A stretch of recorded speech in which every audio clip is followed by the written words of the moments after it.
I play this therapist, and we're trying to get into the mind of this young boy who's in a schizophrenic coma.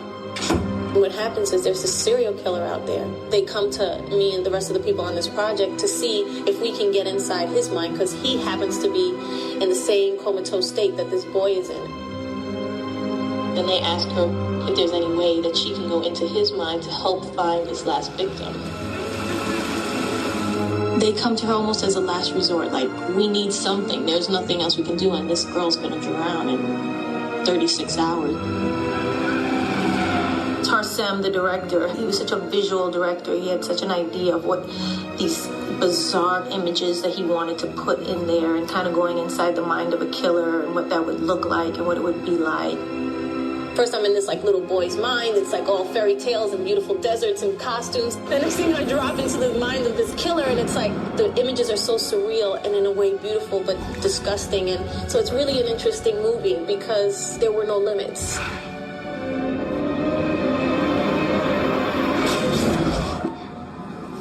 I just remember, like, even the costumes, putting them on and going, what are we doing right now? Like, who am I right now? He's like, we're inside the mind of the killer. I was like, okay, great. Just trying to make everything feel authentic and real.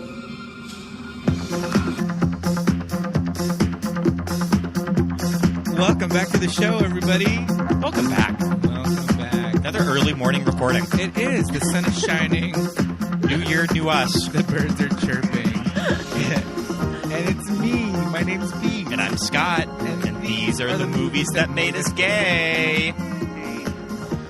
Pete, an episode. We have a classic returning guest. Oh, yes. Ashley Casseday, welcome back on the show from Keep It Weird. Hi, hello, good morning. Thanks for having me again. One of my favorite guests of the show. I say that to everyone, but this time I mean it. I say that to every person I know. I'm also a host of a podcast. I know how this goes. Everyone's a favorite guest. Everyone does a great job. Everyone is the listener favorite. And welcome back for another episode. Yes, thank you for one of possibly the greatest movies that's ever been made. I was going to say, so we saved a good one for you. Yep. So we watched The Cell from the year 2000, 21 fucking years ago. The year 2000. Yeah, I can't talk Directed about by time. Tarsem Singh. Yes, indeed.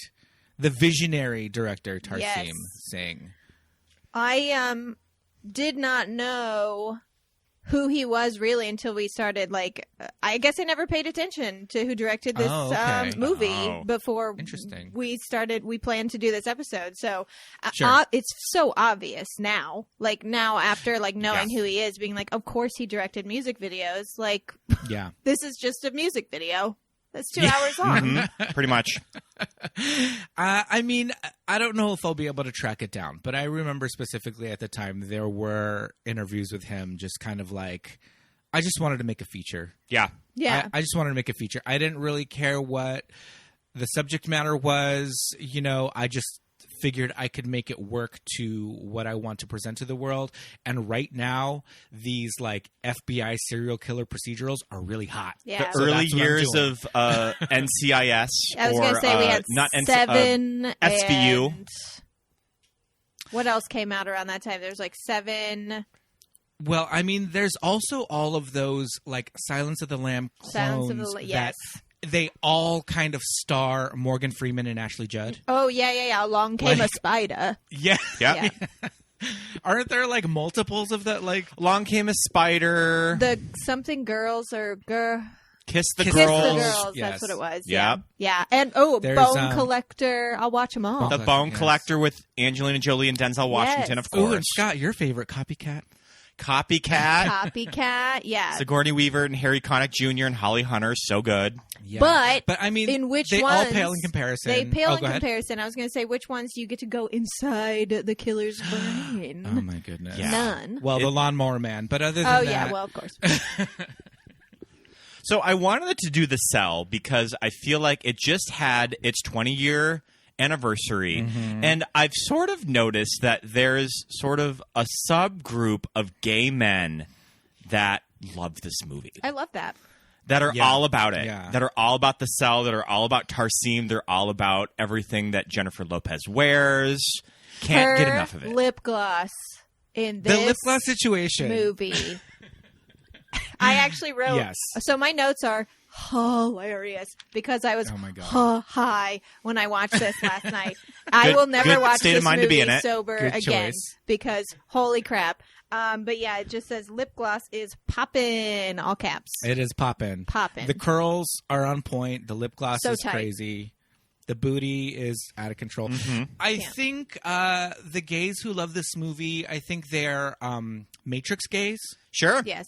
I think they're definitely Matrix gays in this realm. Oh, and I have a feeling this will be very nicely fit with the movie that we're doing next week. Ooh. What are you hint, doing? hint. We're doing The Matrix next week. Leather. There's so much leather. Yeah. Yeah. Oh man. We're definitely going to somehow incorporate that clip of those goths under the overpass doing that goth dance. I love that clip. I mean, how could you not? I really loved this Christmas when they put Mariah Carey's "All I Want for Christmas Is You" over it. I mean, so good. Best. I don't think I've ever seen this. You'll know it when you see it. It's iconic. Those are our gays. Those are our people for this episode. So if you are a white person with dreadlocks, I mean, come on in. So Tarsem Singh, this director, like you said, he came from music videos.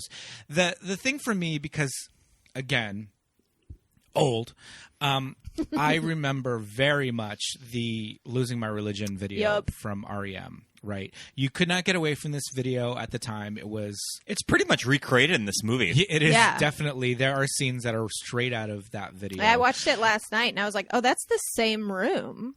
Yeah, the room with the window. Yeah, and the bathtub. It also still had the jars of water on the windowsill. It was like, no, they didn't change. They just took the bathtub out. Yep. And that video, even for Tarsem, is a little. It's expressive and it's visual and all of that, but it's not as crazy as his most recent work, the Lady Gaga 911 video. Yes, which was like, madness. Which was off the hook, and when that video came out, and we sat down and watched it, we had to just see one frame of it, and we were just like, oh, it's Tarsem. Like, we just immediately knew who it was. Yeah. We also, after we watched the video, after we watched the movie last night, we did a music video kind of like tour of his We'll have to make a little playlist of all the music videos to watch after this movie. Yeah.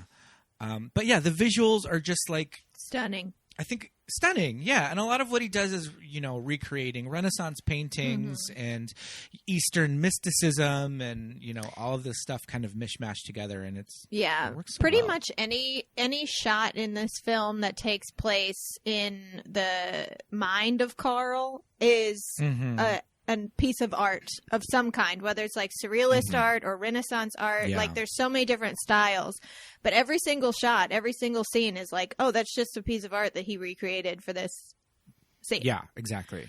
And starting with that R.E.M. Losing My Religion video, working his way through the 90s, then coming into movies, and then at the time there was a lot of music video directors that were kind of all kind of working in the same... David Fincher. Exactly. David Fincher, Mark Romanek. The woman who did a lot of the... Marilyn Manson videos. Yeah, Floria Sigismondi. And it's just kind of interesting of who you see. They're all emulating themselves. Yeah. Because there was David Fincher that did some early Madonna videos. Yeah. Mark Romanek. I mean, everyone just sort of copied Mark Romanek at some point. In that visual style. Yeah, and it like, all kind of 9 Inch Nails.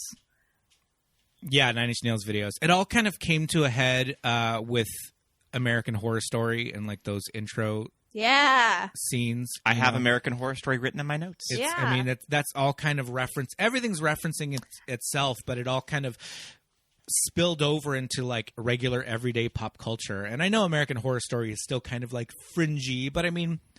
It's on network television. Yeah, it's on FX. I also think of a lot of movie openings. Like Seven had a good one, Taking Lives, and House on Haunted Hill, where they the remake, obviously, where they take like stop motion animation and like really severe close-ups of objects that make them look gross when they're just like normal. Yeah, that was real popular in the late 90s, early 2000s. Yes, exactly. So I mean, on the one hand, it's kind of dated because it is so like heavily referenced in this era of these music videos and movie openings and stuff. But on the other hand, you can kind of say that, you know, it just laid down framework for a lot of these other, you know, directors, and it's like we said, it's kind of spilled over into just everyday pop culture. You don't really know where it started or who kind of like pioneered all of it. Yeah, the weird imageries. The weird imagery is kind of just taken for granted now. Yeah. But you know, there are ways that it can be done horribly. Like, I know you're going to probably bring it up later, but Scott, you sent me that trailer for The Cell 2. And it was like they just didn't get, like, they tried so hard, but it was missing something. They just there was no creative anything behind it. It was just a guy that was like, the first one was weird. Yeah. Put some flashing lights. Yeah. Some Latina a psychic woman. Latina and flashing lights, and we got a movie. Yeah. No. Throw in some Geiger-related imagery. No. Sorry. But, okay.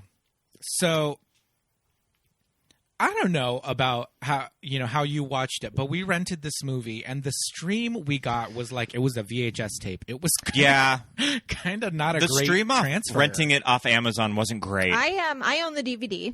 There you go. And it looks really good, but the sound quality, like the sound recording of it was we had to turn the subtitles on because it was like really loud, but then the voices, it was JLo like, JLo. Hello. Yeah, and it the was mix like, was just a little saying? off. I love tacos and burritos. Tacos. Okay. Yeah. Sorry, guys. Is that South Park? Yes, he can say that he's Latin. That's I know. true. I get a pass. You get a pass. So, yeah. So the transfer was not great, but I feel like even for a 2000s movie that we saw, it still looked really good. I mean, these visuals, you can't beat them. And Scott kind of mentioned, as we're watching it, or I think as we finished watching it, he's like, yeah, that Tarsem just like going out into, Africa for these desert scenes. Yeah. And I was like, they shot him in Namibia, the opening scenes. They went to Namibia for those? I it fully looks thought like it was like stage. It looked like it sounds. I thought it was like Yuma, Arizona. I was like, Mel Brooks went out to like the salt flats for Spaceballs, and it looked pretty good. But well, I was reading that the studio was like, "Why the fuck do we have to pay for a location shoot to Africa? You can just shoot in a desert in America." Nope. But he insisted on this specific national park in Namibia, because it Those just sand looks dunes. beautiful on film. And he also mentioned that for a movie that's so set-bound, he really wanted to make sure that the audience knew that when you went into someone's mind, it wasn't necessarily like corridors and rooms. It could be expansive, like a whole open into the air, like a whole world. Yeah. So that's really why he insisted on filming at this desert. I mean, and it's beautiful. And They also shot The Fall there. Yes, which I've never seen, and you can't you should watch The Fall. You It's can't rent great. it anywhere. I already looked into it. Oh, so I think that we rented it from the video I'm store. gonna We have rented to it from get on Videotech. eBay and get an old DVD or something. But, there you go. Yeah, so especially that opening scene with what was it? Namibia? Namibia. Yeah. In the desert, the score as well. It's so disorienting. It's just Beautiful utter score by chaos. Howard Shore. Yeah. It's chaotic, but it's also kind of soothing. It's JLo in this white dress with like, are there feathers on it? Like, what is this dress made of? She's on this horse, and the horse turns into like a statue. Okay, the way she walks up this sand dune and just leaves tracks behind her, I'm sure it's Jennifer Lopez when you can see her face. Probably Jennifer Lopez's double. And then, I doubt that even in the year 2000, she's like, I'm not walking up that damn sand. I'm not walking up that damn Sam Dune in this white dress. With a helicopter chasing her, I was going to say, that dress was not, it was constricting, to say the least. Oh, that didn't move. No. Oh, we have thoughts on constricting costumes by this designer, because we did just rewatch the bonus features of Dracula. Oh, yes, yeah. Yeah, this costume designer, Eiko Ishioka, she was an art director for Makes sense. For films and for commercials, and I forget what the big movie that she did that Francis Ford Coppola wanted her from? Well, he said that she had done some graphic design work for Apocalypse Now. Yeah. And he really enjoyed that and thought that she had done graphic design, she'd done production design. Mm-hmm. Why couldn't she do costume design? And so he brought her on board for Dracula. This is Francis Ford Coppola.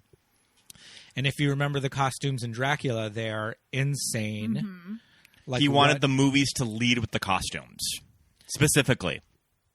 Yeah, and it's like a lot of them, on the one hand, you can just sit back and say, well, okay, it's like period. It's, turn of the century. These women are wearing bustles and, dresses and all that stuff. But when you really get down to it, there's some insane costume work. Some cuckoo bananas dresses. Yeah, and she kind of she definitely brought that aesthetic over into this movie with okay. The costumes that they wear, the muscle suits. Yep. I wrote down a quote from Joe when we were watching. Also, hi, just FYI.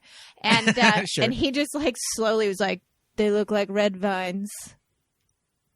They do. They do look like red vines. Red vines. I was like, you want some snacks?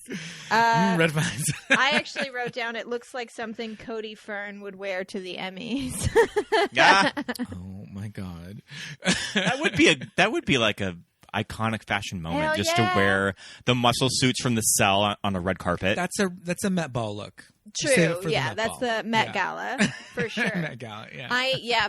As I was watching the movie and jotting down notes, I think 1, 2, 5 different times I wrote the line, "This is the best costume in the movie."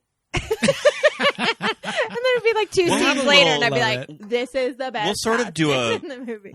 We'll sort of do like a hot take of what we think the best costume of the movie is at the end. Yeah, but those muscle suits, I mean, could you move in them? Probably not. Mm-hmm. Probably not. There was one shot, spoiler alert for a little bit later in the movie, when Vince Vaughn is coming out and he's like, "Get me out of this fucking suit." And I was like, I think that's just Vince Vaughn. Like, not even his character. He's just like, I don't want to be associated with this body anymore.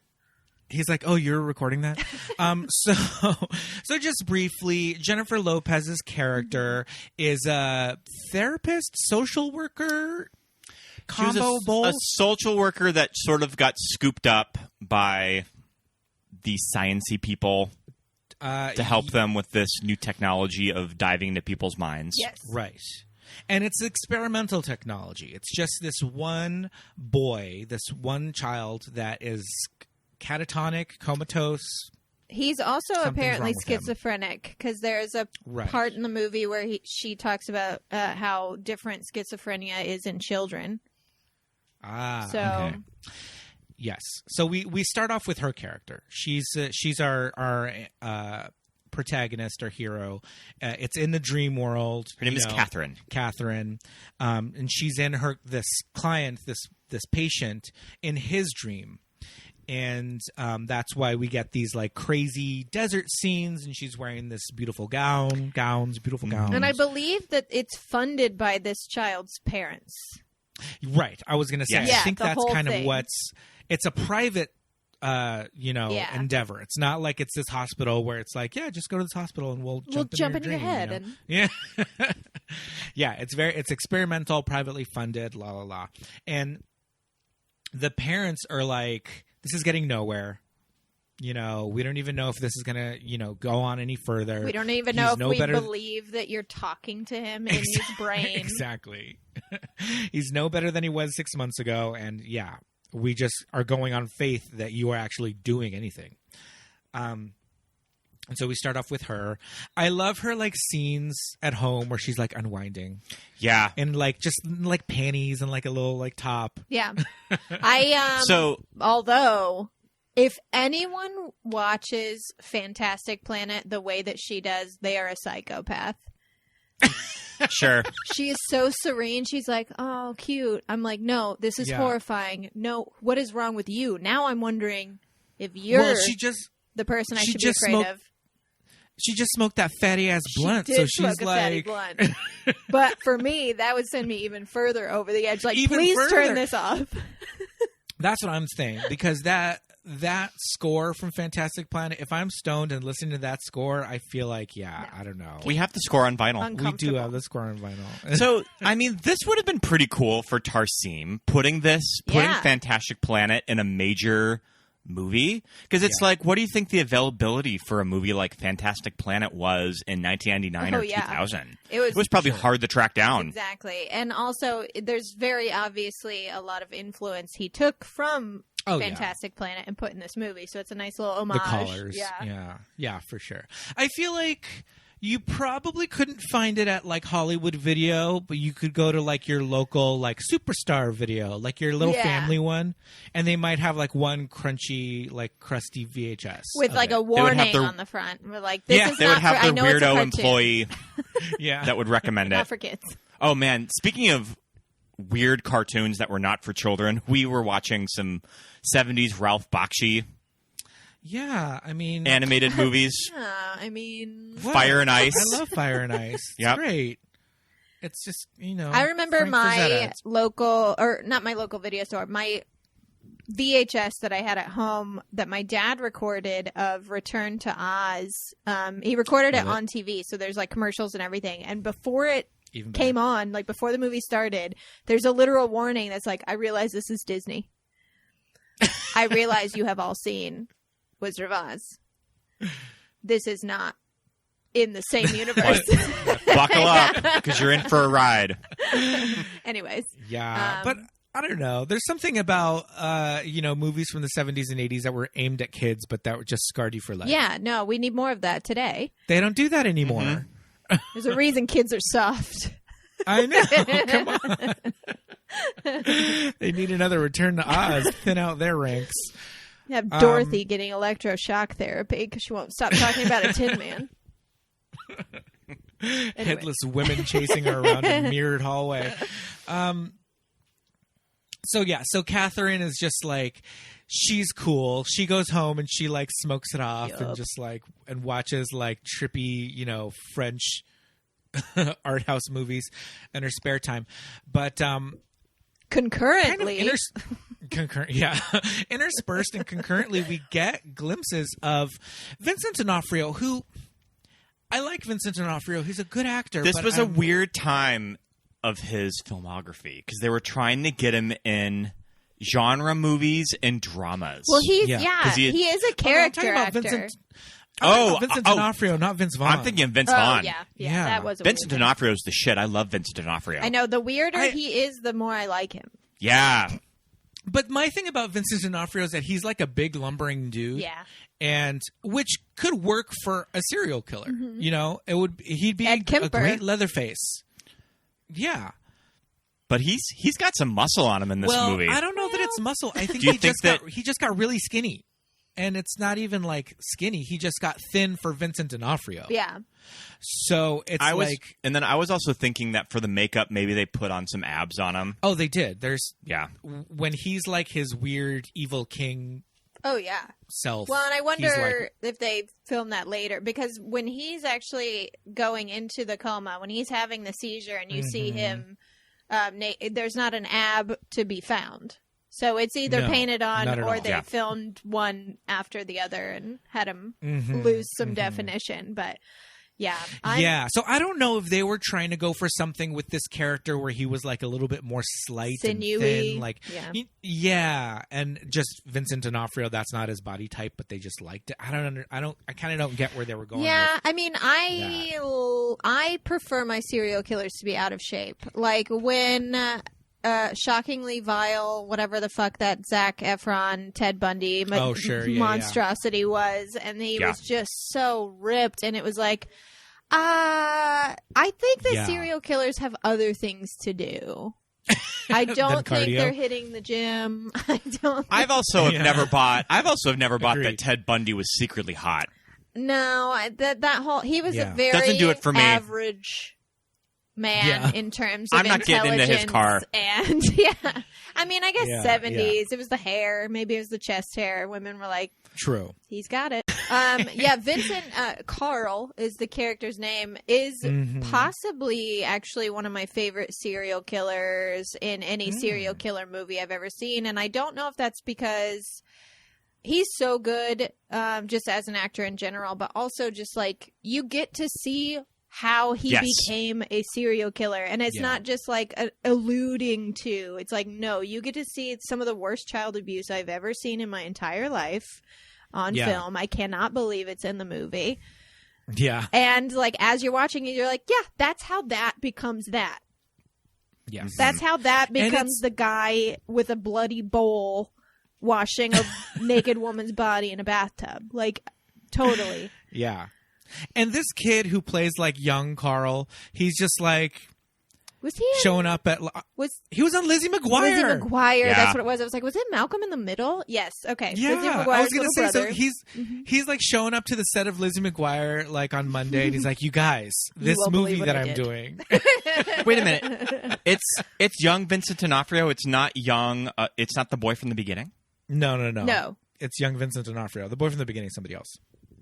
He's a nobody. So, Just he's a nobody. We don't care about him. So immediately we get this washed up Laura Palmer, like wrapped in plastic, body. And, Vince Vaughn, God bless him, I love him.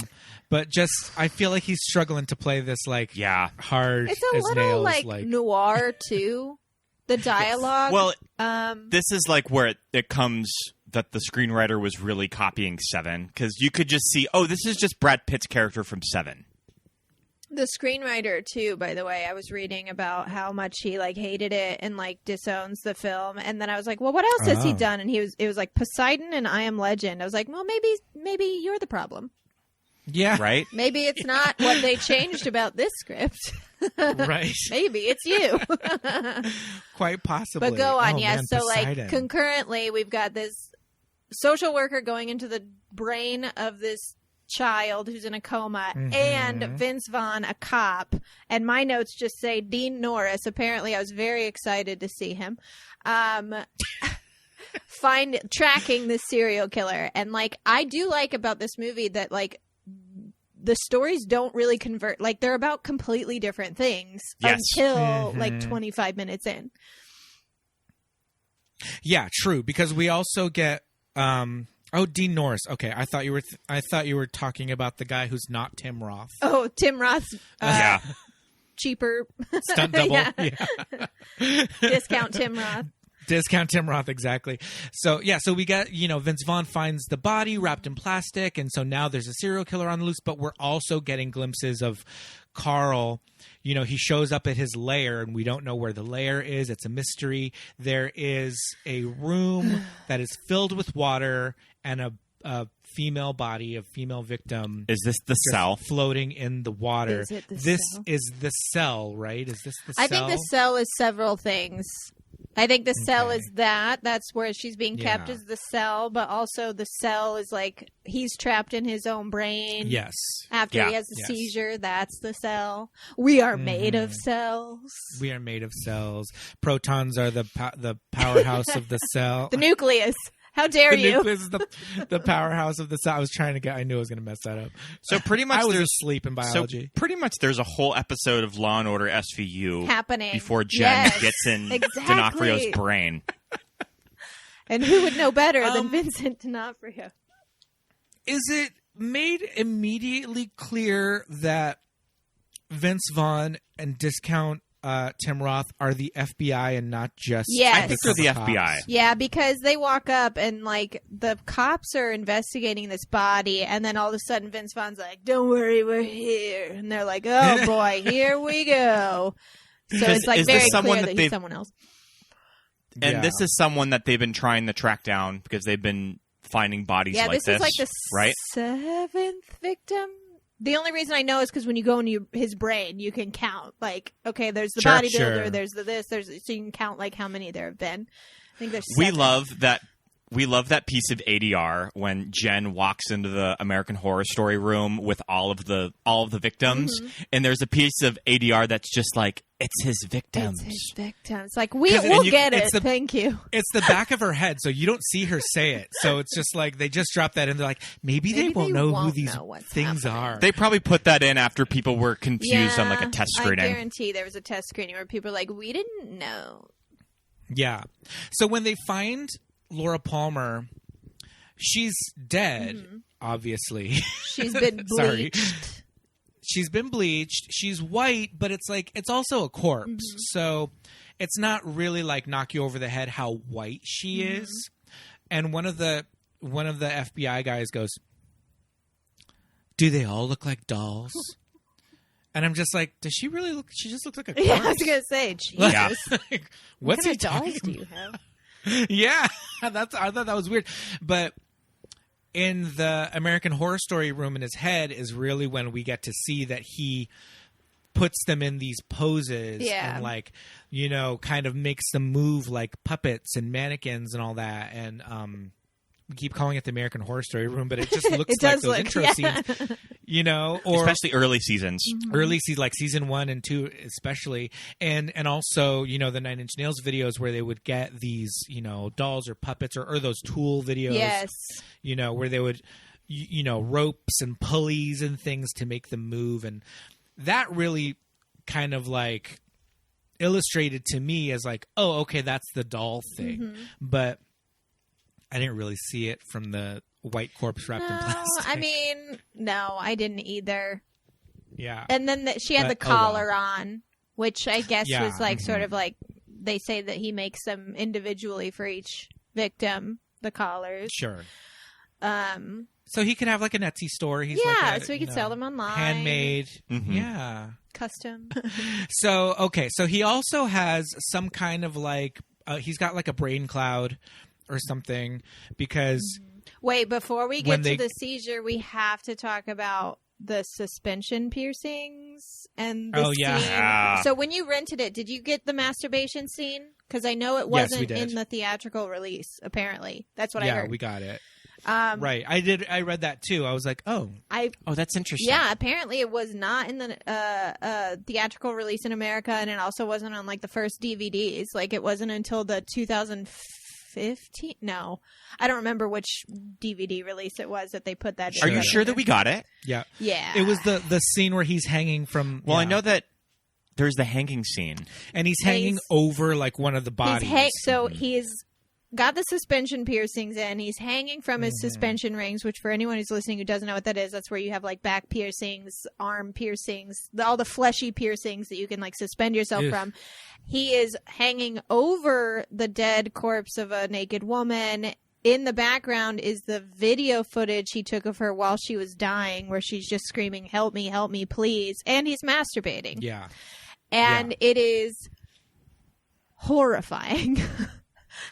Yeah. I cannot believe some of the things this movie shows you. And that's one of the things that I actually really appreciate about it, because there's so many movies about serial killers, especially I hate to keep harping on Ted Bundy, but it just drives me crazy. I think it's because I have a theory that it's because Ted Bundy is his sell is that he's sexy. And if you actually saw what he did to his victims, that would be gone. Like if you actually saw the attacks, or you heard about the necrophilia, or the fact that he would have sex with the bodies after they were completely rotted.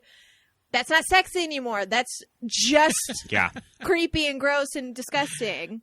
So so I appreciate that. Especially like there's one scene where Carl's character kidnaps another woman. You get to see it happen.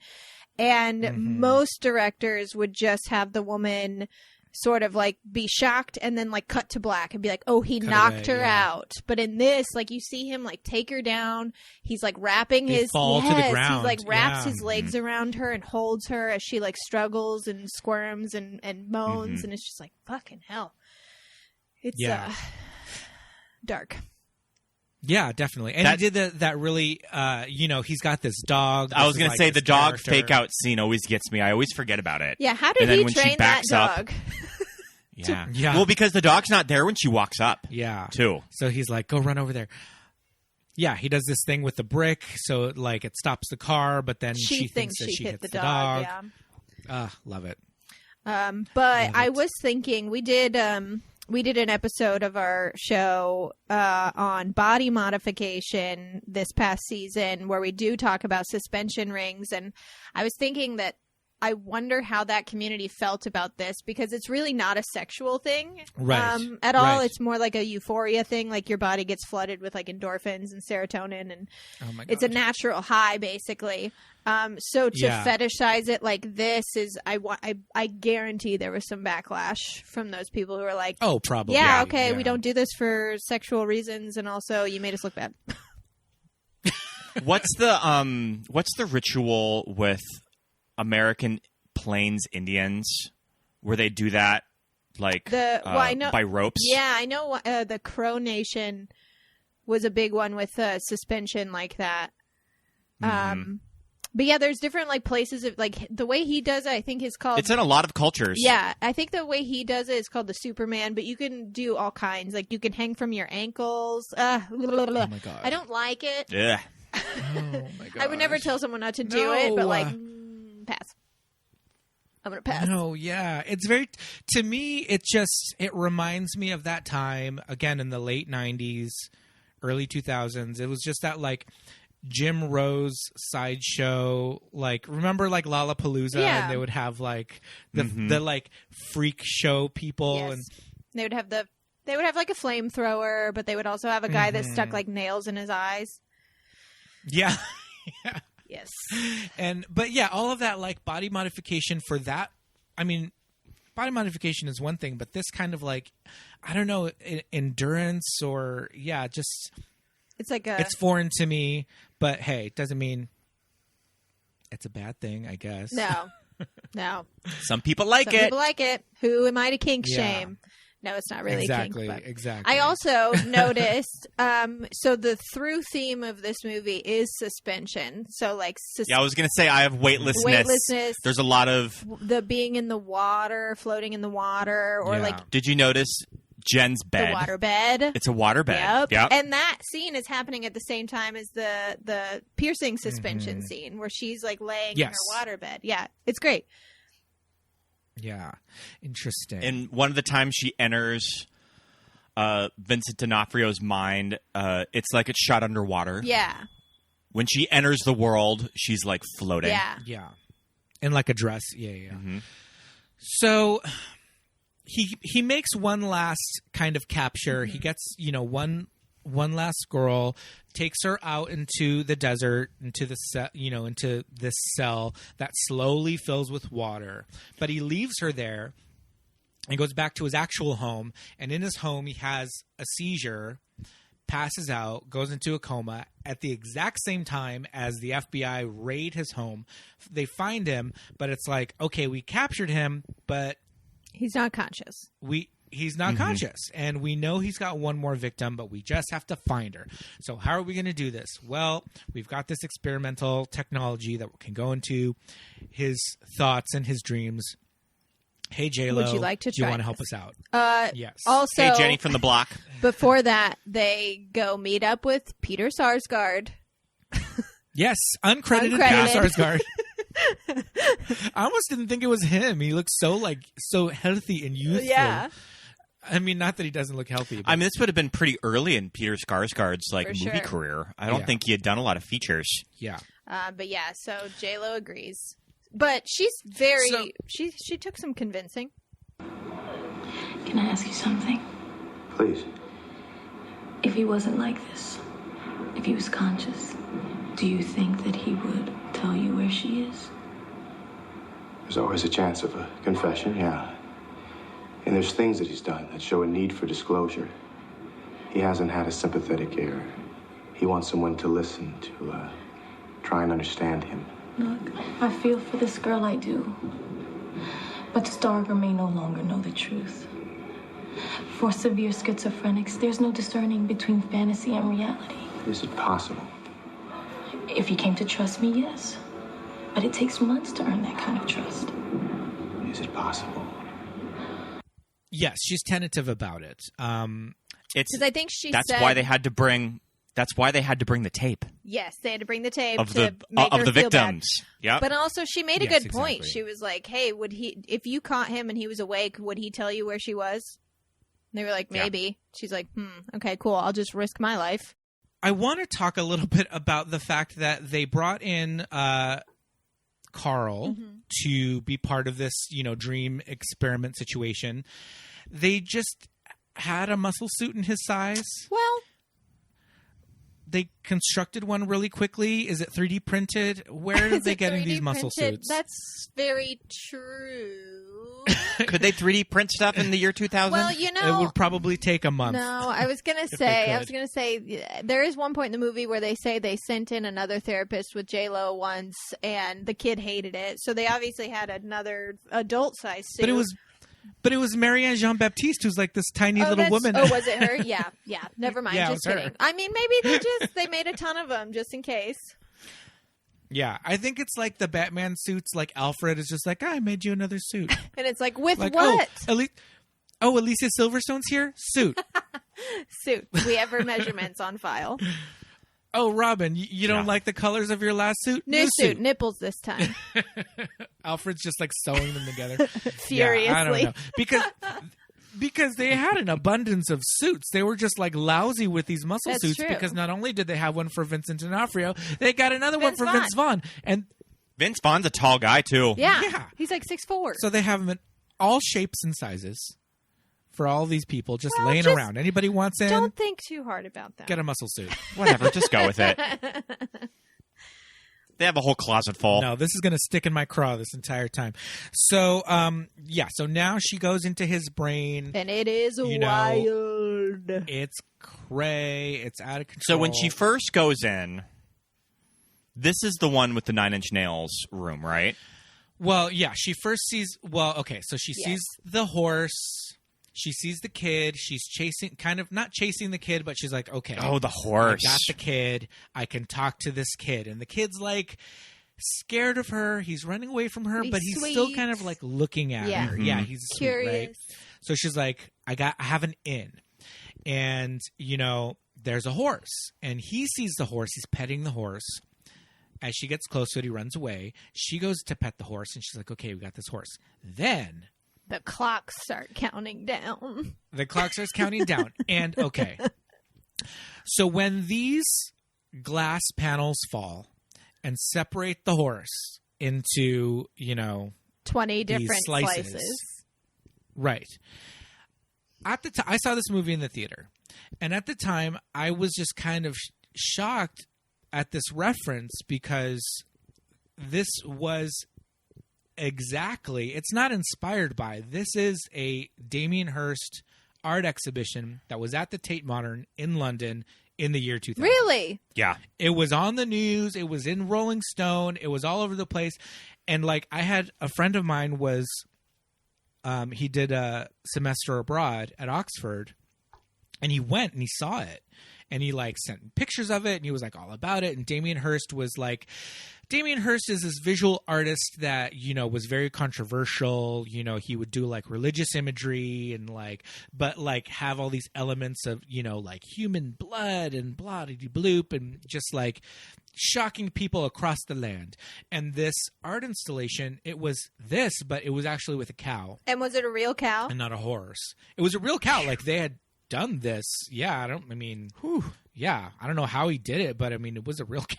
Good. It wasn't alive with a beating heart like in this movie. They probably had a different method of doing this thing to this cow instead of dropping a giant slicey cage from the slicey guillotine from the ceiling. Yeah, but I was just kind of surprised that it was such a literal, like one-for-one reference of an art installation that was. Like, it wasn't touring, but it was, It existed. You could go see it. It was in existence at that point. It was so literal. That always... I didn't know about that. So when I saw... I didn't know about that either. When I saw that scene, it always reminded me of something like Salvador Dali would have done. Yeah, exactly. With the colors and even the way the room looks. Like, that was just... Ugh. And then she has to walk through it And I was like, she's gonna get smushed. And you're like, is it gonna smash? Yeah. But what kind of caught JLo's attention was that she saw that he knew it was gonna happen, and he pushed her out of the way. Yeah. So she's like, okay, he's not, he's not Killer Carl yet. Yeah, not yet. And he's interested Carl. in her, and yes. Or I take it that this little boy is a version of Carl.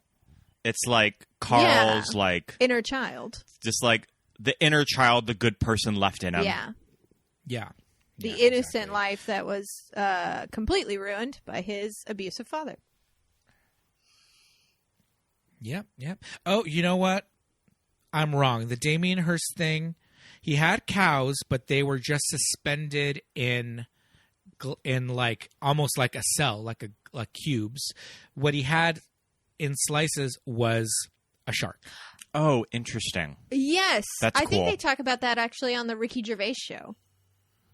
The animated one. Okay. But anyways. Animated Ricky Gervais.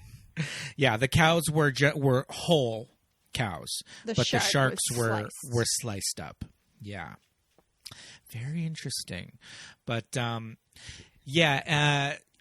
she's got this implant in her hand that she can like press to get her out of the dream if she's like in distress.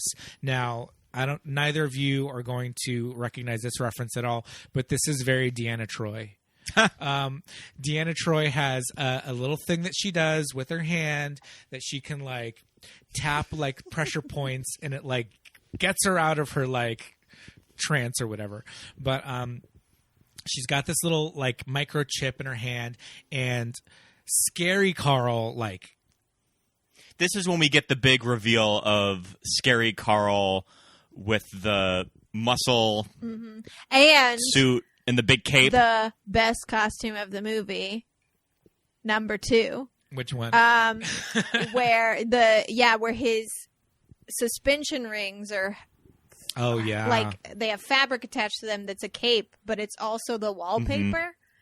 Curtain. Yeah. So like as he walks, it's flowing throughout the room, and that was also when you realize that like he actually doesn't know who she is, because she's not in his imagination. She's literally a stranger. So that's where he comes up to her. He's like, where did you come from? I also want to talk about the procedure itself, because so many movies, the easy thing to do is just be like, it's a hospital room, we give you anesthesia, and now you're in his brain. Like, you don't have to explain it. Like, we'll get it. But the way they do it is so cool, with the chip in her hand that's sort of like, she presses it presses onto a trigger point in her body, and it makes her wake up. But also the muscle suits, and they have to be laying on this bed that ends up being suspended by ropes or by tension. Another weightlessness thing. Another weightlessness thing, and that's obviously to help keep her in that state, that dreamlike state. But also the cloth that goes over her face, piece of cloth, has like not a barcode, but it's almost like a microchip design right over the eyes. And then right above that is this light that shines down that's very obviously projecting something. It's so cool. Yeah. There's a lot going on, and they put a lot of thought into the world building is amazing, the process, as opposed to you could very easily be like, here's a shot, now you're in his head. Yeah. It's a movie, no one cares. Or even like in the Matrix, where they just like plug in. Where they just plug you in, and then all of a sudden you're in the Matrix. Yeah. And I love how the scenes transition with that piece of cloth. One of the few times that she goes in, that it like there's a fade with what she's looking at. Well, and it's like a macro like close up of this like motherboard situation on the fabric. Yeah, that's really cool. The everybody that's inhabiting his mind, they're like you said, they're all victims. And they're all these like doll victims, or it's him.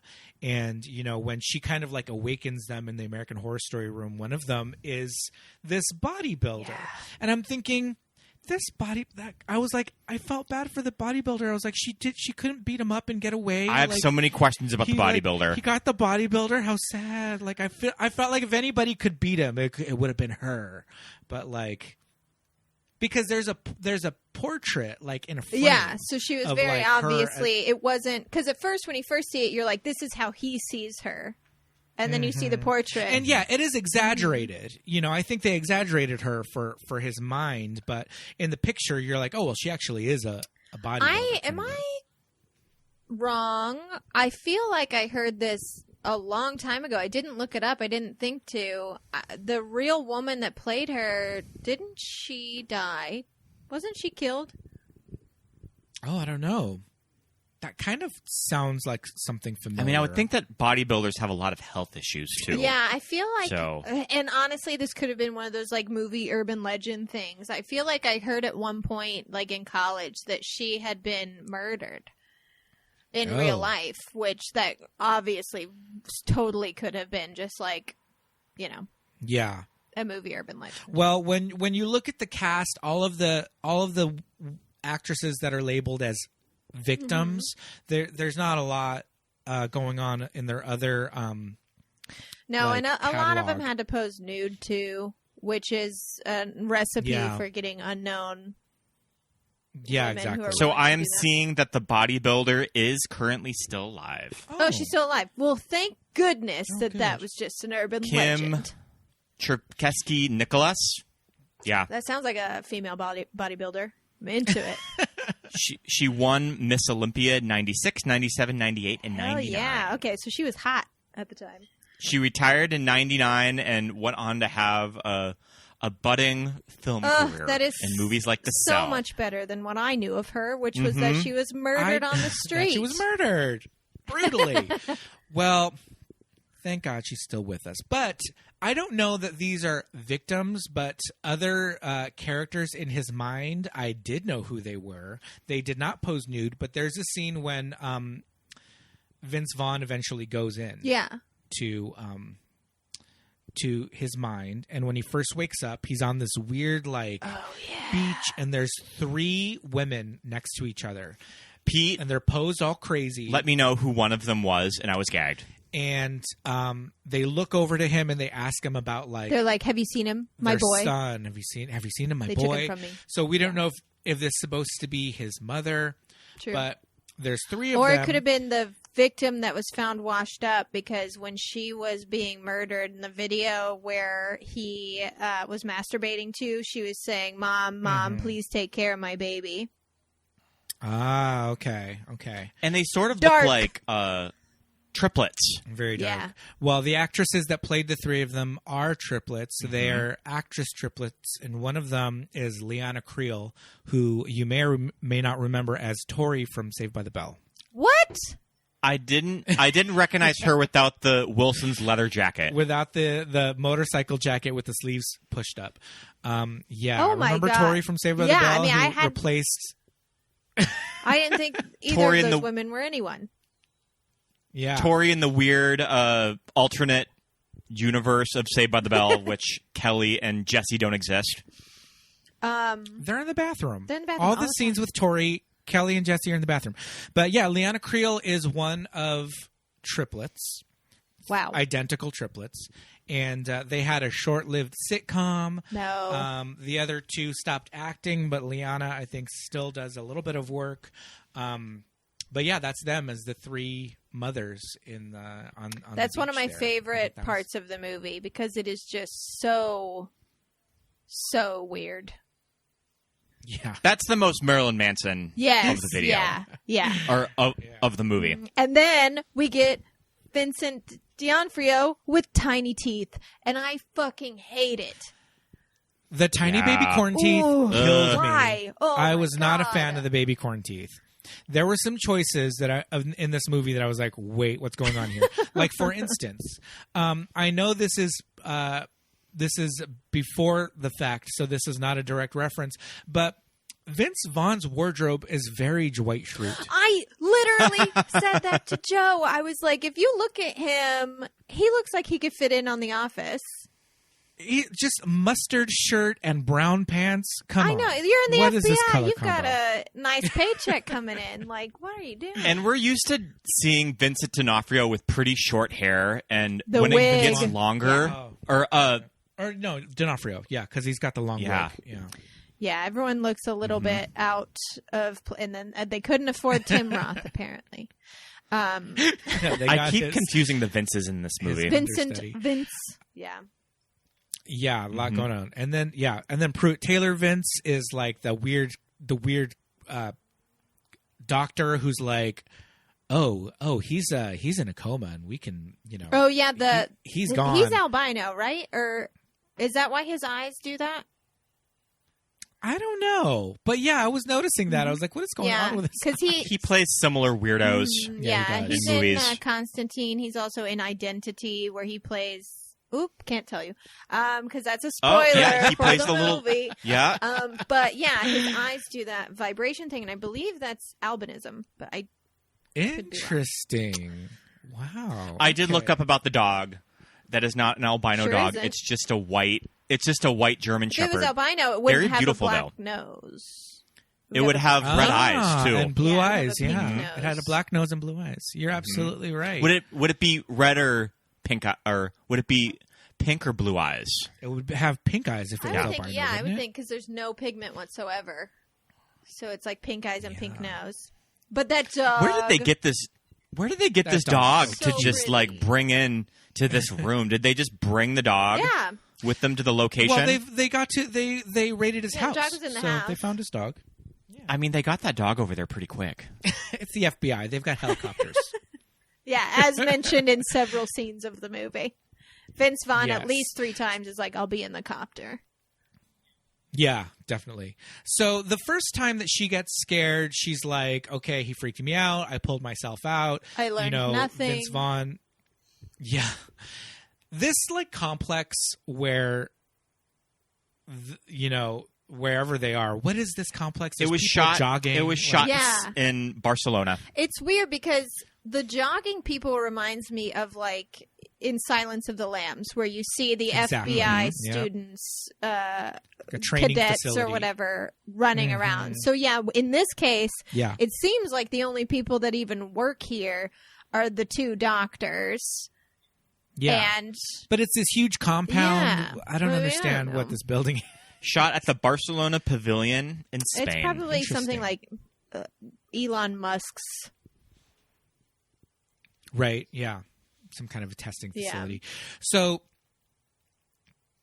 he convinces her to go back in. We're on the clock. We got to find this girl. Focus on the child. Yeah.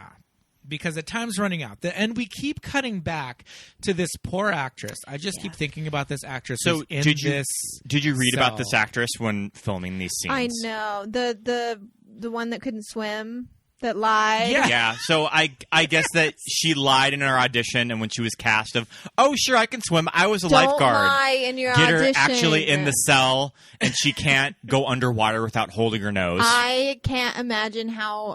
Here's the thing, though. Her performance is fantastic. Like, good. She's great. Her like hyperventilating and her crying is so believable. I believe that she is trapped in there and she is scared. So like, whatever it took, like you did a good job. But I just wanted to see her pinching her nose with her index finger and her pinky. Yeah, trying to breathe through that tube. I know. Yeah, they said that, shooting her scenes when the cell was filling up was fucking impossible. And also that, like, you couldn't get any close-ups. So it was like there was very few close-ups of her underwater, which could make some people, if you're paying enough attention, be like, is that even her? Right. Yeah. They probably used the double for some of them, Well, I was going to say, you remember when you see her in his, like, mind? The victim in his mind? That's got to be a different actress than playing her. Oh, yeah, I think so. Because they said, I always thought of that when I watched the movie. I was like, that doesn't even look like the girl they captured. And now that I know that, I'm like, it probably fucking wasn't. Probably isn't.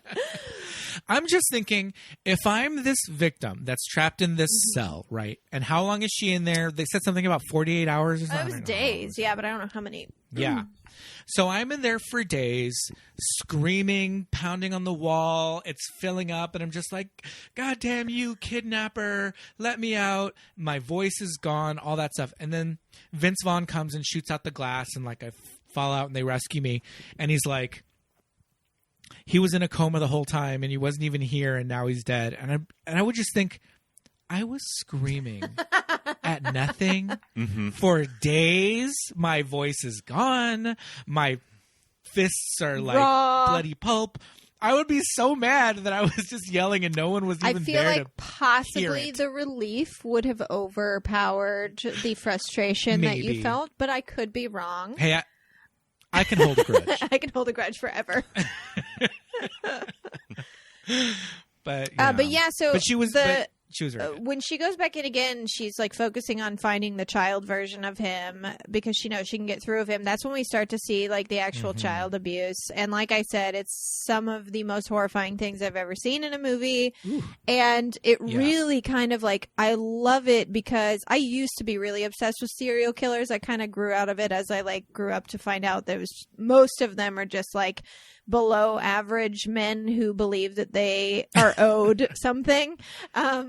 And not interesting at all. But for him to very incel energy. A lot of incel energy. Yeah. For him it was like the like sexual repression and the association with women, sex, and dolls with pain and humiliation. They show that so well. They show everything. Like there's you get all those main exactly. beats. You see the scene where he makes his son, who's like 6, look at this woman who he says is not his mother. I guess it's not his mother. Yeah. And he makes her open her robe and spread her legs, and he makes this 6-year-old like look at her genitals, and it's like holy shit. And then he finds him playing with dolls in his room and beats the life out of him with a belt and then an iron that is turned on. And it is just like, holy, you get to see every little thing that created what that'll do it was. Yeah.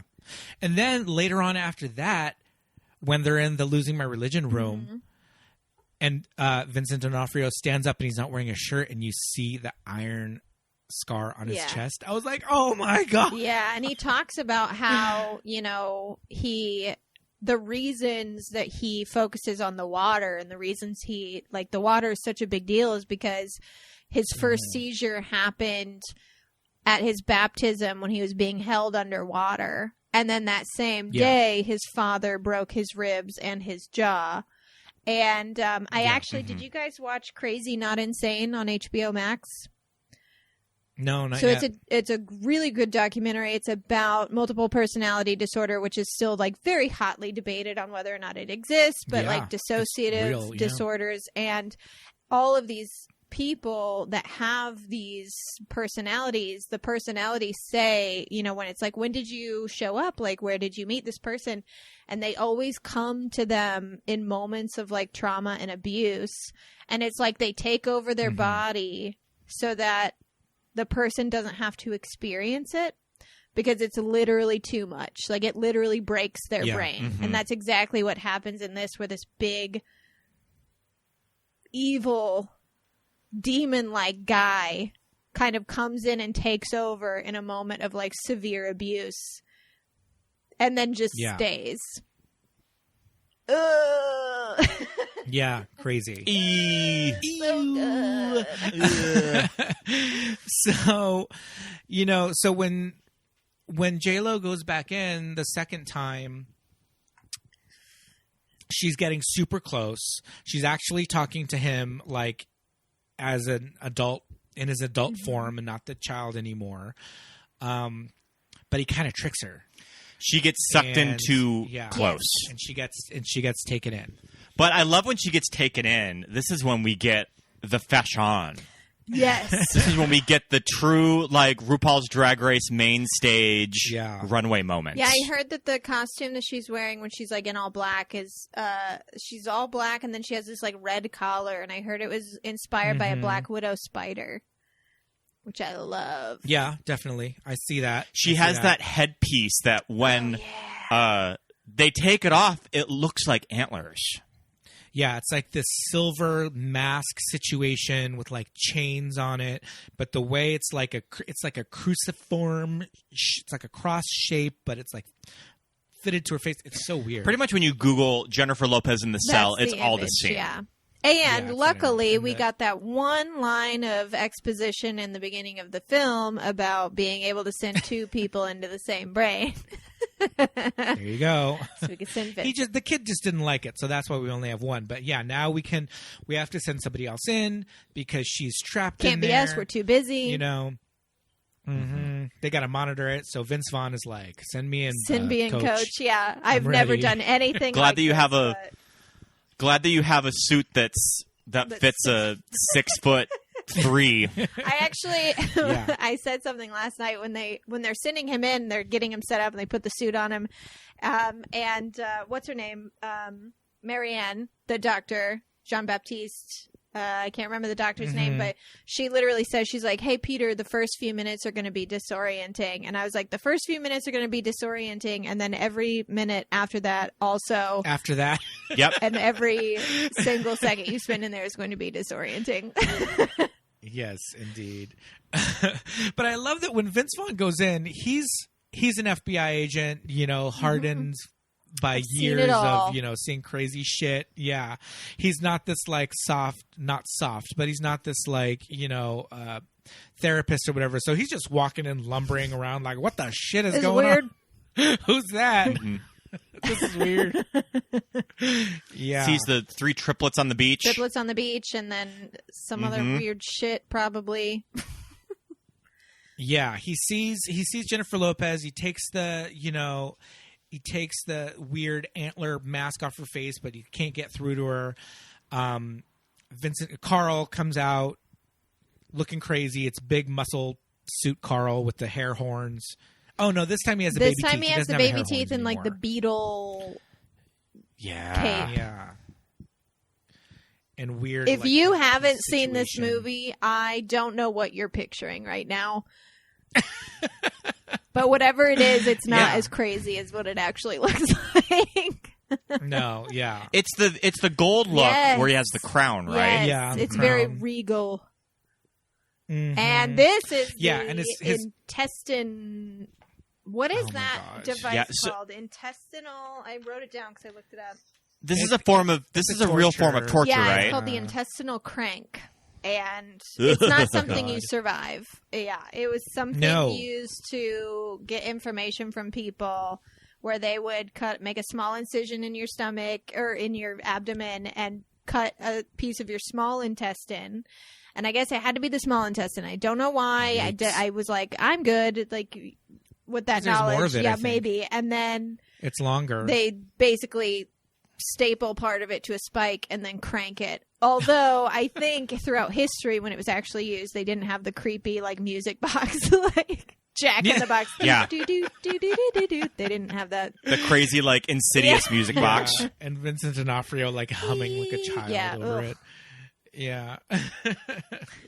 Yeah, they really knew how to make this shit pretty creepy. There's some like Spanish Inquisition shit right there. And I saw someone say, and this is just an opinion, it's not like a real thing, but I saw someone say that, you know, Saw is always accredited as being sort of like the first torture porn movie, but a lot of people are like, well, what about The Cell? And like, it's not exactly the same, but there are a lot of really graphic torture type moments in this. So I was like, like the nipples, like, so they definitely influenced.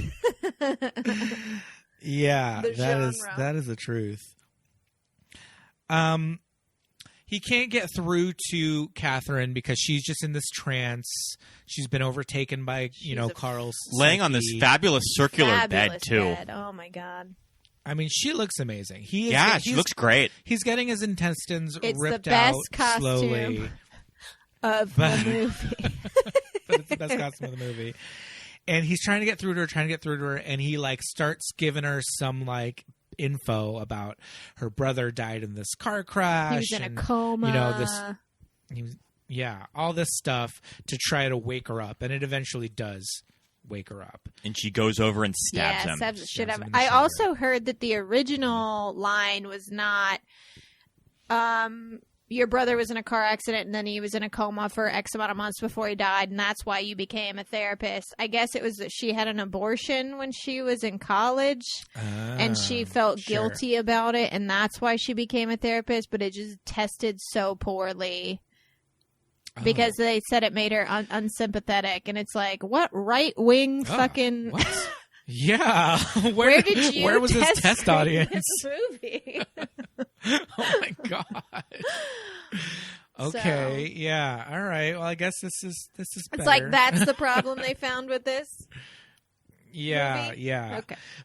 But this is where we see that when she hurts, big muscly Carl, it also affects little child Carl. He has the same wounds. He has the stab in his back. Yeah. He has the same wounds as Big Monster Carl. And also, they have set up of it could be a possibility when you die in the dream, you die. Yes. Which is why it was so too. dangerous that she got sucked into his. So that's always a threat. Mm-hmm. That's why Vince Vaughn had to keep saying, like, it's not real, it's not real, it's not real. Because if you think it's real, then your brain is going to get stuck. Right, because he was feeling all the pain and everything. But, once she's back up, they wake up out of this situation. That's when Vince Vaughn screams, "Get me out of this fucking thing!" And their last resort is, okay, we were in his brain, in his dreams. JLo's like, Catherine's like, I got it. I figured it out. This is what we're gonna do. You're gonna put him in my head. But guess what? I'm gonna be. She doesn't tell anybody that. She takes it into her own hands. She changes the locks on the door. Yep. And she sets it up, like she codes it to go into her brain. Because they set up that she wants to do this with the little boy from the beginning. Yeah, it's too dangerous. Mm-hmm. Yeah. I really love when she's just like, oh my God, you guys, like it didn't work. Like, fuck, this isn't even working, whatever. And she gets up and like walks across the room, and it's this forced perspective situation. Yeah, it's cool. It's teeny tiny little JLo in the corner. It was so well, and I was thinking about it. I was looking at like continuity problems with the movie, and some people were pointing out that Vincent D'Onofrio's character Carl had not actually seen that room, so how could that be in his brain? Oh, in his brain. But because of the like fogginess and the forced perspective, like he could literally be like recreating what the room that he's in might look like based on like the sounds he's hearing, and you know what I mean? Yeah. Because it is super foggy. Like he's somewhat conscious when he's in the room to an extent. It's super foggy, and like it does seem. I mean, it is dreamlike. It's definitely she's in his head already. But before Vince Vaughn gets her out of his brain, that he also gets the clue that leads him to the logo. The victim, which is a logo on the machine, which was also on the bed of his suspension bed where he masturbated. Yeah, right. That whole part kind of loses me a little bit. Like you really don't care about it. They're like, there's a whole other subplot going on in this movie. This girl. They're trying to find this woman. Oh yeah, where were we? So it's just sort of an easy element of the script, and then the movie splits again, just to keep things moving. Yeah, then it really the movie splits again, and you're flashing from like Vince Vaughn. What's he doing? He's trying to find this girl, and Catherine JLo bringing him into her brain. Him. And when we're in her it's beautiful. And it's beautiful, and she's in this like Virgen de Guadalupe fantasy. This is just when it just turns like Sunday mornings on like Univision. Of the movie. I mean, it is a beautiful costume, and this really ties in to the 911 Lady Gaga video. Yes, it looks so much. I do like how how she design. You get to see her designing it because she sees the it's like a bookmark card of that saint that she eventually looks like, and the whole atmosphere starts changing as she's in there because she's literally like doing it. She's doing it live. Yeah. Creating it on the fly. And I think it's cool that it looks like a little stage set. Yes. Like there's something artificial about it that makes it effective. Especially when the it looks very like artificial animation starts swirling through on the screen. Yeah. Which I love, but I know some people think looks like trash. I think it's cool. I think it's cool. I liked it. I mean, it's effective because of what it's doing in the movie. Yeah. But yeah, that's when I was watching it and I was like, okay, this just looks like I walked into my grandma's bedroom on Sunday morning and she's like watching a church like it just needs like Walter Mercado in the corner. Yeah. Reading your horoscope. Yeah, we would often get those cards though, those saint cards like from I church. have a question. My grandma would always pass them out. I love that. Yes. They're like tiny little tarot cards or like angel cards. Mm-hmm. So we know what ends up happening. Like we know what ends up happening with her and little Carl. She brings him in. What was her original goal? Because she literally. So if you're still listening, that means you've watched the movie. Hopefully, she drowns him. She kills him. But he asks her to. He's like, hey, I did this once and I think that you should put me out of my misery. And she's like, I can't do that. So it was like, what was her goal then? Well, I think she was just going to get the information of where this woman was and then just peace out. Yeah. I mean, I guess she doesn't know that they found her. Because it seems like she says, I'm going to come back for you. When they leave, like right before she's going to come back for the little boy, but it's like because she feels like she has to be there for him. But I'm wondering, like, what was her plan, though? Like bringing it, come back to do what? Yeah. Like you can't get him out of there, especially when he's like, "Hold me underwater and let me die," and she's like, "I can't, I won't do that." And it's like, well, what the fuck? Maybe that was the plan, and that, maybe that was the plan because I think when her and Vince Vaughn came out of their last shared dream, that's when he was like, I got it. I got the logo. I got it figured out. So maybe she just figured, okay, that work is done. He's off to go get the girl. Maybe now, and that's why she did it and locked everybody out. Yeah. That's why she did it without telling them because her intention was to go in and to put this kid out of his misery. Yeah. It's rough. It is rough. Because she doesn't want to leave the kid alone. So she feels like she owes it to him to go back in. Well, you know what? I wonder if her original plan, because he, as a child, is like, hold me underwater, drown me, and like put me out of my misery. And she's like, I can't do that. I won't do that. I think her plan was to try and kill the monster. Yes. And that would leave. And maybe just the child would be left. And he wouldn't be a prisoner of this like insane, scary world. But she couldn't. He literally was like, you can't kill me. Because it's not real, and I know it's not real. And then he rips his titties off. He had nipple piercings with like a bar connecting the two of them, and she just As a person with nipple piercings, I have to say, I want to throw up just thinking about it. Yeah. Ouch. I've been wanting to get nipple piercings, but I'm so scared to do it because of my work, because I'm always lifting things that I just envision myself like picking up like some water and they just rip out. I've had them for like 4 years or so, and it's not any less painful today when they get caught on things. So, and I hear it's even more painful for men. Because of the amount of like nerve endings. But anyways, you should do it. Yeah, why not? Live your truth. I've been thinking about it. Let's make an appointment today.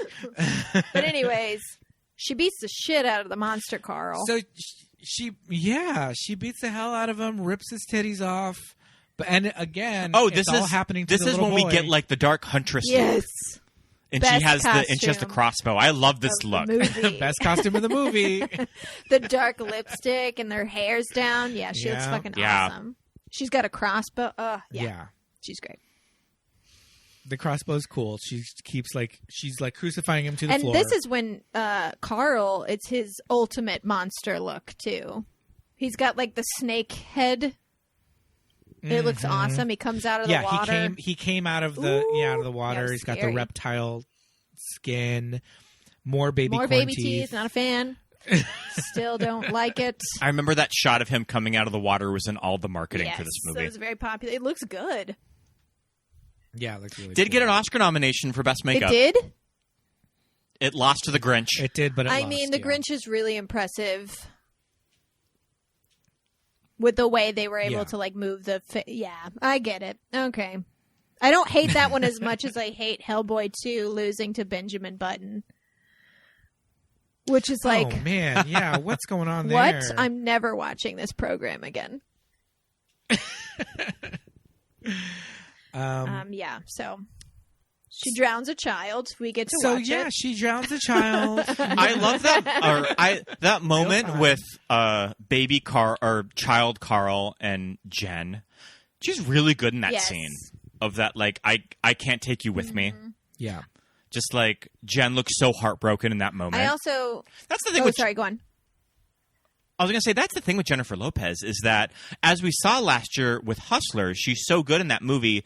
Jen's usually just in bad movies. She's not a bad actress. I actually really... Like, she does have a screen presence about her that she's great in movies. I her as this social worker who works with children, this specific child in a coma. Like, the way her voice is, the soft-spoken, I'd buy it.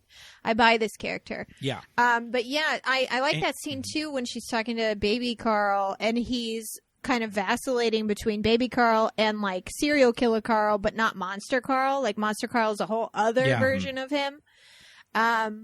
Yeah, that's a really good scene. And she's really great in it. And the best costume of the movie. She's in that saint. Oh, she's beautiful. I can't get over it. And she has flawless makeup and hair, even when she's just hanging out. You get those. You get the Pieta images of her holding Carl. Yeah, but I mean, even when she's just hanging out smoking a fat doobie, she's just got like excellent lip gloss situation, perfection. The curls. And it doesn't take you out of it, of that when you watch movies like this and you think of like, why is this beautiful of a woman in this career? Like, it doesn't take you out of it, and you kind of buy it. With Joe Jen. and I were actually talking about that. There's something about JLo that's so, like, she is gorgeous, but she's so real world. She's a real world person. Whereas, like, if Anne Hathaway did this, I'd be like, there's no fucking way Anne Hathaway would be a fucking social worker. She married the richest guy in her college dorm. You know what I mean? Like, I wouldn't buy it, but there's something, like, real about JLo that... She's just Jenny from the block. I was going to say, she's Jenny from the block, man. I bought it. Don't be fooled by those rocks that she got. And do her and Vince Vaughn end up together? I was kind of thinking, I was thinking with Vince Vaughn's sort of reputation at this time, going in the early 2000s, do you think that in between takes, he just like said over to Jen, hey, let's go get a drink after work today? And Jen was probably just like, no. I've heard Vince Vaughn no, is like I'm not going to get a drink with you. Like, yeah. I've heard nothing but sweet things about Vince Vaughn. Wonder, also, he was abused, as a child, the character. The character? Because remember, he has that scene where he's like, I believe that a person can suffer 10 times the abuse that he suffered and still grow be up to never, ever hurt someone. She's like, you sure? And he's like, I'm positive. And it's like, oh, shit. What happened to you? You're absolutely right. I was like, that was him. I think so, too. And he's basically devoted his life to putting away people that hurt other people. Yes. Exactly. I love Thank you for the Vince Vaughn character. I do think that he either could have used a little better direction. Sure. Or, some of the lines were just very, like I said, it's like very noir, which like would have worked in the dream. But like when you go to the real world, it's sort of like, where are we?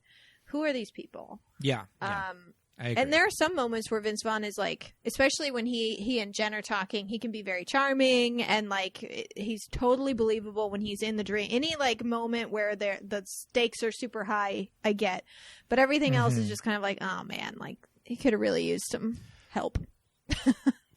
So I agree. We recently watched Freaky with Vince Vaughn, and I kind of forgot how much I kind of like love Vince Vaughn. Yeah. Like, you see him in Freaky, and you're just like, he's good at Vince it. Vaughn's pretty good in this movie. Yeah, he's like, fun. he's selling this stupid material. I'm excited to see that when it's free. I'm very poor. Yeah. And the whole time I'm watching it, I was just like, oh, Freaky Friday the 13th. Now I get it. I'm on to you. Yeah, it's a very cute movie. We recommend it. But yeah, I mean, The Cell, man, it's like, I mean, it pretty much inspired all of Chromatica. Yeah, that's what you were saying. The entire planet of Chromatica. The album that's been getting the album that got us through 2020. We pretty much learned all of the choreography from Stupid Love. That's hilarious, and I would like a video, please. We're part of the Blue Denim Gang. Yeah, we're the Blue Denim Gang. In Stupid Love, in this like weird desert landscape. But yeah, this director, he hasn't done a lot of features. No. He did a movie called The Fall that we were talking about earlier with Lee Pace. And he did Mirror Mirror with Julia Roberts. And I believe that was the costume to... Selfless. Yeah, and I believe Mirror Mirror was the costume designer's last movie before she died. Yes, Eko Ishioka did pass away, and she did do I Mirror with have him not seen a and The photo Fall. or anything of the costume designer, but I 100% picture Edna from The Incredibles. Because she's just like I know there was that quote. She doesn't have that bob hair. There was that quote with like Jennifer Lopez where she was like wanting the costumes to be more comfortable, and she was like, "You're tortured, darling. You're tortured." And it's like I love this that. woman. It's your character. Make it work, okay? And the director said the word subtle is not in her vocabulary. Is not in her vocabulary. Nope. Yeah, I love her. But yeah, that's all I could picture after I heard that. I was like, oh, it's Edna. Yeah. Very, very much those vibes. But yeah, I mean his work is very visual. It could very easily fall into the all style, no substance category. Which was a big criticism of the movie, that I think critics were very divided on this movie when it came out. Yeah. That it was criticized for having too much of a Silence of the Lambs adjacent plot. Yeah. Style over substance. And I was also reading misogynistic imagery, which I kind of disagree with. I think the movie at its heart is very feminist. Yeah, absolutely. I mean... especially with Jen's character. It does, as a woman, get old sometimes when, especially someone who like me, who I'm fascinated by, like psychological thrillers. The sad reality is that women are the victims most of the time. So, as much as it sucks, like that's just the way reality is influencing the art, and it's never glorifying it. It's never like, isn't it great? Let's cut the tits off of this lady. Like, no, like it's always like, this is horrifying. Bad people do this stuff. We're going to take them down. I think that maybe if the lead wasn't JLo, maybe you could say that. But the fact that you put a woman in that role and she fucking destroys him, I don't know. I didn't. Yeah. I can't say what other people can or can't be offended by. And it's the type of movie that really needs a movie star or someone really famous to carry it too. That you really need that type of actress that is just very magnetic to the screen. Yeah, and I could look at her all day. My word. Yeah, well, I was going to say, like, in these extremely visual, hyper surreal scenes where she's wearing these crazy gowns and costumes, it helps that it's Jennifer Lopez's face. Yeah. Like, in these... Not that, if it was Holly Hunter, I would be, any less enthralled by this. And it doesn't even really have anything to do with, like, beauty standards. It's more like striking. Like if Tilda Swinton, she's not like traditionally beautiful, but if Tilda Swinton had done it would had the same effect where it's like, I can't take my eyes off of you. Are you human? Exactly. Absolutely. Yeah, I mean, shit. I saw this movie in the theater when it came out. Lucky. I went to it with my stepdad.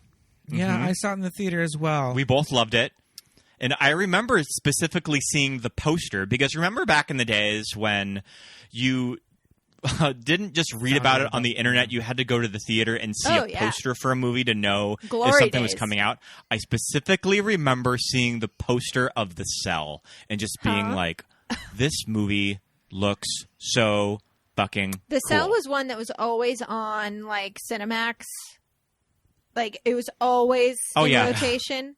That tracks. And I just remember I would watch it anytime it was on. Anytime I saw it, didn't matter if it was just starting, if there's 20 minutes left, I'd be like, so, and I would watch it. And I am one of those people, because I think, Scott, you said critics were really divided. I think people are really divided. Like, some people are like, this movie's a joke and it's trash. And there's people like me, it's like, this movie is beautiful. I don't understand what you're not seeing. It did make money. Like, it made decent money in its release, too. It costs to make, which is like, it did well, and it's got a good, Rotten Tomatoes, good-ish rating on Rotten Tomatoes. So I know I'm not like really alone on this one, but I love it. I think it's great. Make more movies like it. I want to see more bananas art house movies with huge movie stars. And I think it helps that, like, the plot was very, there's very, like, ethereal things in the plot, like going into someone else's consciousness. How do we do that? But also, like, the paint-by-number sort of serial killer tracking. Yes. I think that helped. Because it guides you into the story. And there's not something too. It's not like Twin Peaks, for example. I'm not a Twin Peaks person. I can't get into it. I've tried so many times. I've tried sober. I've tried not sober. I can't do it, and that's fine. And it's just a little too out. I think this is a more grounded Twin Peaks. It's like, here, you can still have a foot on the ground as we go through this journey together. For sure. Yeah, agreed. Wow.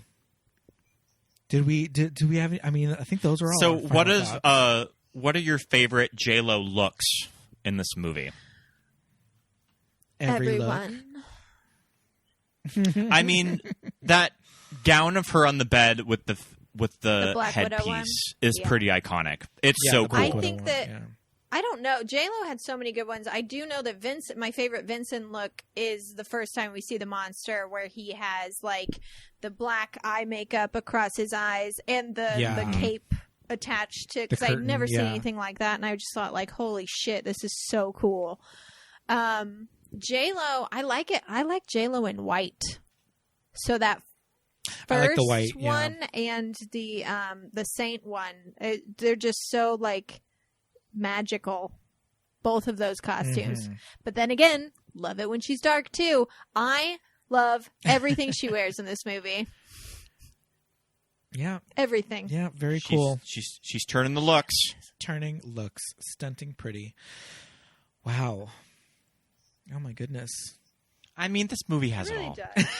What more could you want? This is why gay men love this movie. What more would you want? Yeah, agreed. Wow, this has been a lot of fun. Yeah, I love coming on this show with you guys. We love having you on. I feel like I get such good movies, too. Oh, yeah, definitely. Lots of good choices, but, I can't believe this movie's 21 years old. I can't talk about that.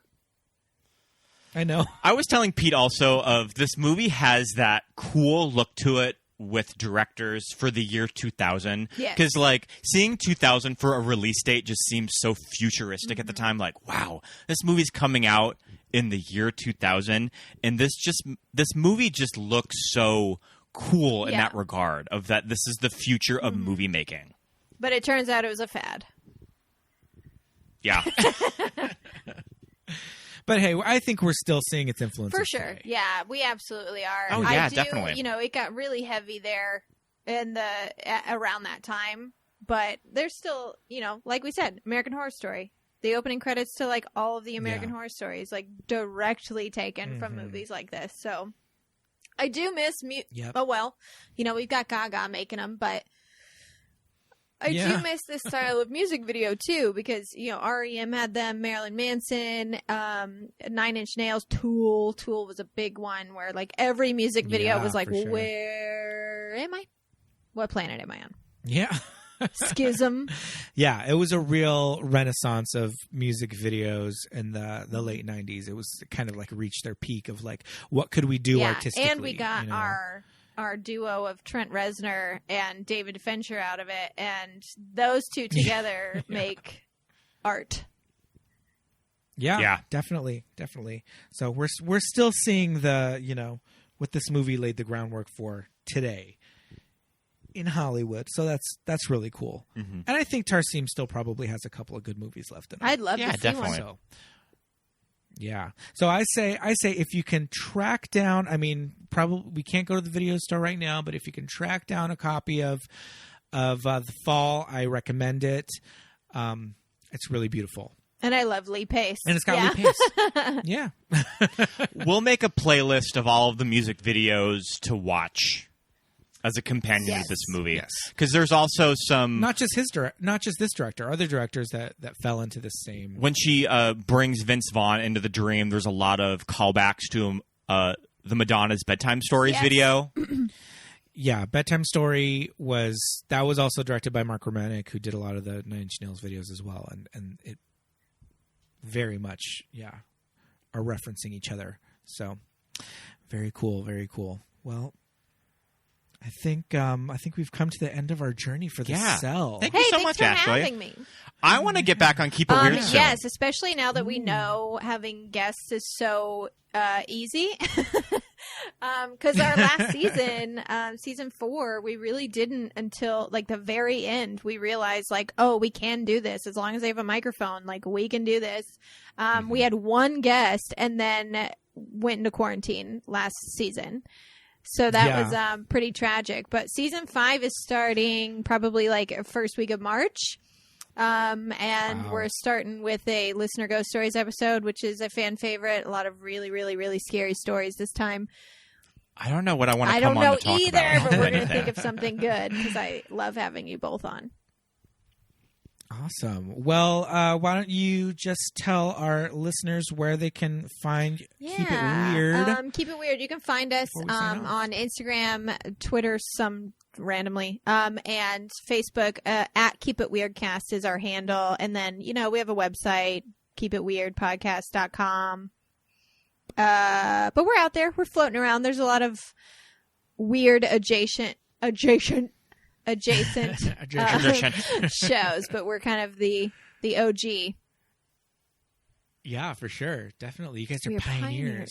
You also have a really great YouTube channel. Oh, yeah, we do have a YouTube channel. YouTube.com/Keep It Weird Podcast. And I miss doing our YouTube videos so much because we haven't really been able to in like a year. It's been a total fucking bummer, but hopefully... Lauren's coming on our show in a few weeks. I'm excited to talk to Lauren my again. Lauren's been on the show, on your show several times, and she's coming on for a surprise episode. I'm not going to ruin it. It's a really fun movie. Fun one. I am a little jealous. Well, thanks so much for coming on, and we'll talk to you soon. You're welcome. Bye, guys. Bye. Bye.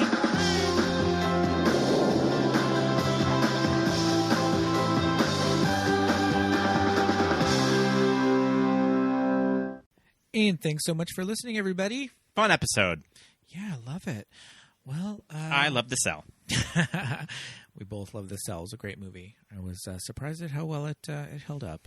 But it's that time. It's that time that we'd like to take a moment to say thanks and hello to Patreon all our shout-outs. So hello to Jimmy, Genevieve, Don, Josh, M, Aaron, Melinda and Jim, Jessica, John, Nick, Christine, Rufino, and Mitch. Thank you so much for being a friend. Thank you for being a friend. And if you would like a shout out on our show, head over to Patreon, patreon.com/movies that made us gay. We've got a lot of cool tiers with a lot of fun stuff for you to check out. I just sent out the new movie postcards. Yay!